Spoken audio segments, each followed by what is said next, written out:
안녕하세요. AI 월드입니다.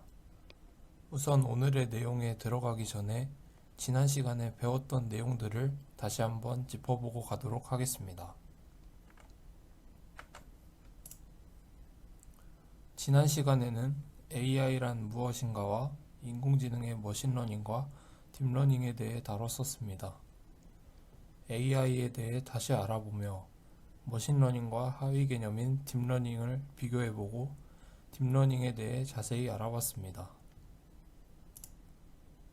그리고 개와 고양이를 예시로 딥러닝이 개발되기 이전의 기계들은 특징과 행동을 입력받아서 학습한다는 것을 배웠습니다.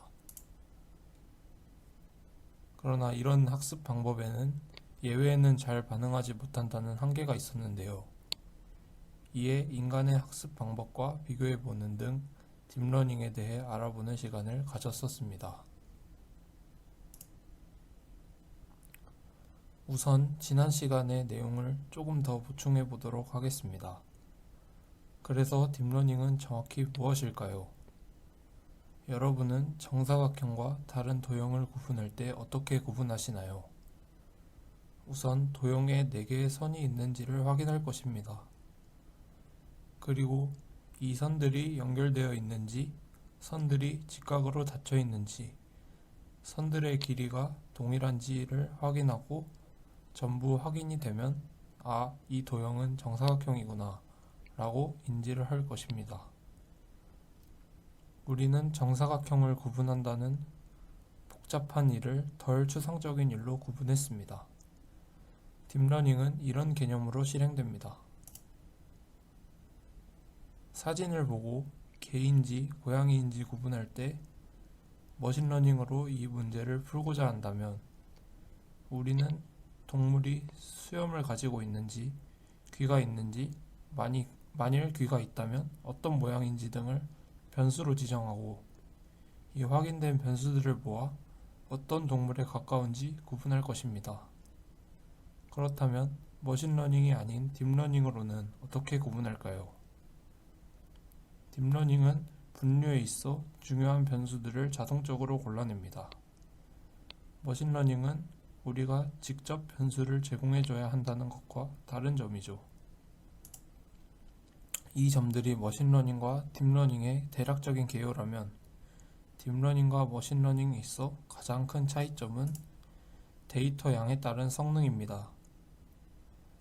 데이터 양이 적다면 딥러닝 알고리즘은 제 성능을 다하지 못합니다. 여러 데이터를 확인하고 스스로 변수를 찾아내 구분해야 하는데 충분한 양의 데이터가 없어 변수를 찾아내지 못하기 때문이죠. 그렇기에 딥러닝은 데이터가 많으면 많을수록 더 좋은 성능을 냅니다. 반면에 머신러닝의 경우 스스로 변수를 찾아내는 것이 아니라 수동적으로 입력해 주어야 하기 때문에 적은 양의 데이터에서는 딥러닝보다 더 좋은 성능을 보입니다. 변수를 알아내야 하는 과정이 빠지게 되니까요.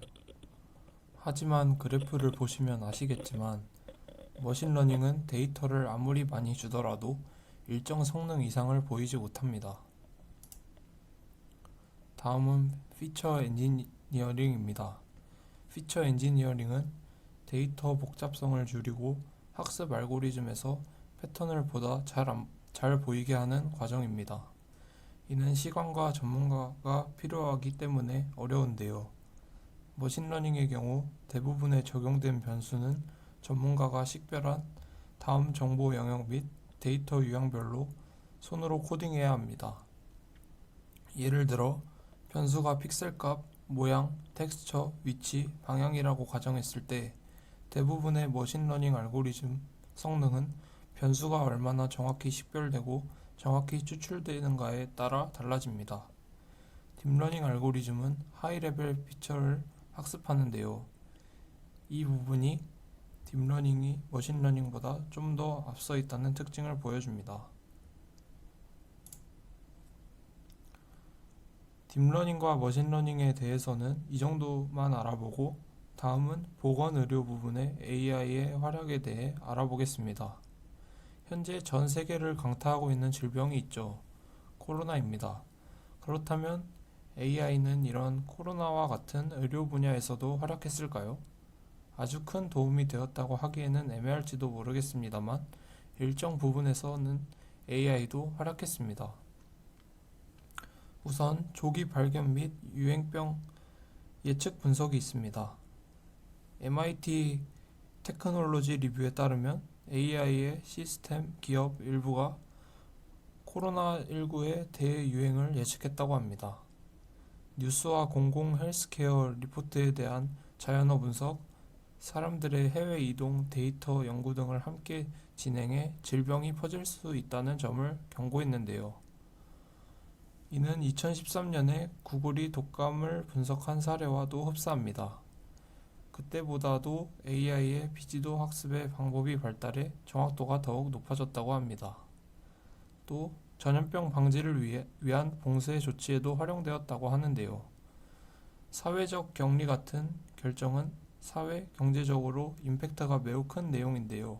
이러한 결정을 내림에 있어 AI의 인간 행동 분석 등이 주요한 역할을 해낸다고 합니다. 그 외에도 치료 및 진단 분야, 의료 지원 운영, 백신 R&D 등의 분야에서 AI가 활약했다고 합니다.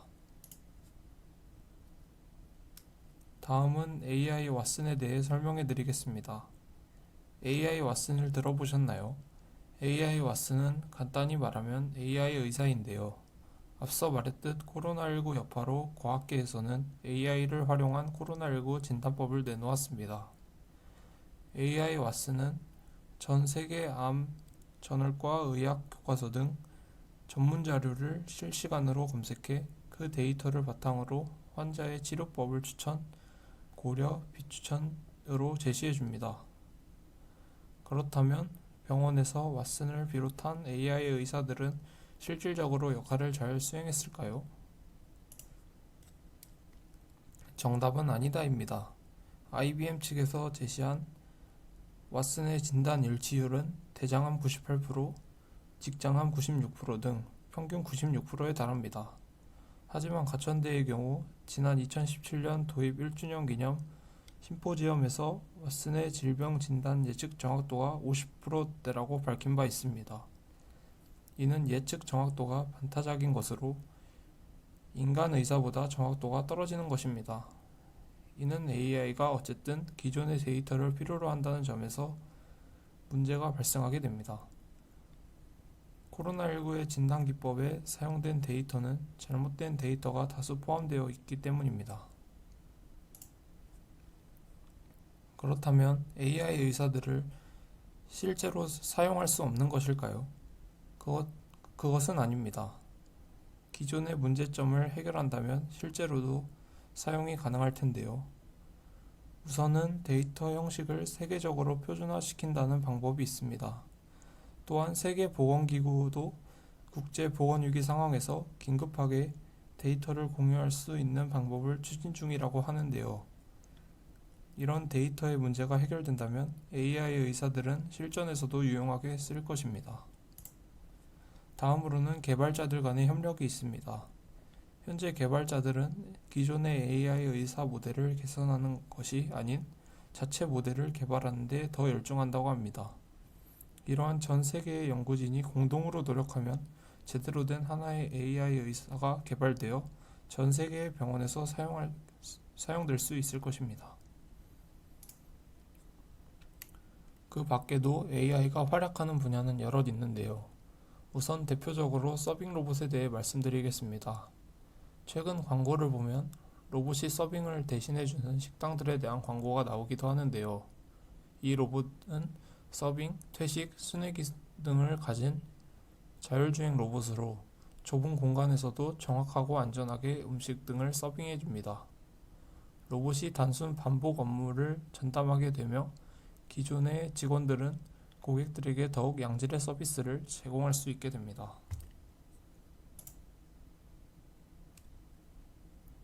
다음으로는 예술계에서 사용되는 AI들이 있습니다. 이 작품은 독도를 소재로 한 인간 화가와 AI 화가의 협업작입니다. 어느 쪽이 인간 화가고 어느 쪽이 AI 화가라고 생각되시나요? 수면을 기준으로 위쪽이 인간 화가인 두민 작가의 작품이고 아래쪽은 이매진 AI의 작품입니다. 이 외에도 AI가 그린 작품은 여럿 있는데요. 사람이 그린 것과 크게 다르지 않을 정도로 정교하게 그려지는 작품이 많습니다. 그렇기에 이런 AI 화가가 그린 작품들을 인간 화가의 예술 작품과 같은 의미의 예술 작품으로 볼 것인가 라는 논란이 있기도 합니다. 여기까지 오늘은 딥러닝에 대해 조금 알아보고 AI의 활약에 대해서도 알아보았습니다. 시청해주셔서 감사합니다.